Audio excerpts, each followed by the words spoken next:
կարծեմ պրոդյուսերներից մեկը Վրաստանից էր, վրացի էր, կարծեմ, հենց սկիզբը ստարտ տալու ժամանակ, սենց բան տեղ ունեցավ, Մարկ Պրիշոու։ Ասի, я не Մարկ, я Հայկ, բան, սենց բան, որ ինչ ես խոսում, բա Մարկը, ասի, կամ ինչ շփոթել են մեկի հետ, կամ մի բան են չի ստեղ, հլը մի րոպե, ասի ճիշտն ասած ես բանի համար, հա, ճիշտ եք եկել, բան, համեցեք տուդիմ,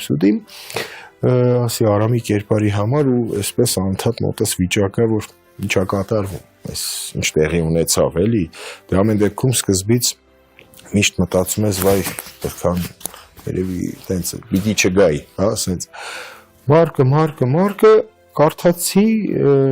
Արամի բան, նույնիսկ ասին չէ, դա մի փորձի մի հատ սա կարդա, ասի, բայց սա արդեն ոնց որ թե կա, ինձ սենց, չէ, հələ սա կարդա։ Ու այդպես կարդացի,